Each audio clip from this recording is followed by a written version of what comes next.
Wo kommt eigentlich der Weihnachtsmann her? Man könnte sagen, der Weihnachtsmann ist ein Backlash der Reformation oder ein emigrierter Nikolaus. In der Reformationszeit wurde nämlich eigentlich das Nikolausfest noch richtig groß gefeiert, mit Geschenken für Kinder, mit einer großen Verehrung dieses heiligen Bischofs von Myra, der auch Teile des Bischofs von Sion in sich trägt. Auf jeden Fall war das ein großes und sehr beliebtes Fest. Und das war dem Reformator Martin Luther ein Dorn im Auge, denn er war ja gegen die Heiligenverehrung. Es sollte Gott verehrt werden und nicht irgendwelche Heilige und schon gar keine Männer der Kirche. Deswegen hat er eine Konkurrenzveranstaltung groß gemacht, Weihnachten. Das war noch vergleichsweise klein und ohne große Geschenke und auch ohne große Figuren.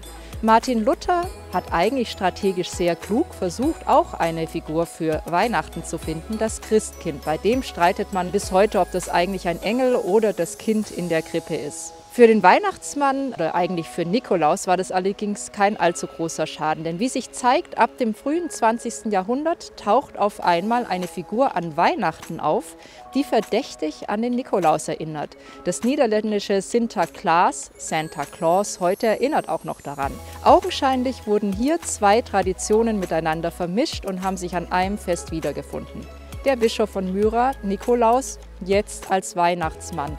Übrigens ordentlich gepusht von einer Werbeaktion von Coca-Cola, die ihm auch heute sein typisches Aussehen in Rot und Weiß gegeben haben. Ob ich als Theologin nun den Weihnachtsmann gut oder schlecht finde, kann ich gar nicht so eindeutig sagen. Für mich ist auf jeden Fall klar, es scheint ein Bedürfnis nach einer Figur zu geben, die an Weihnachten dieses Fest mit ummantelt und umrahmt.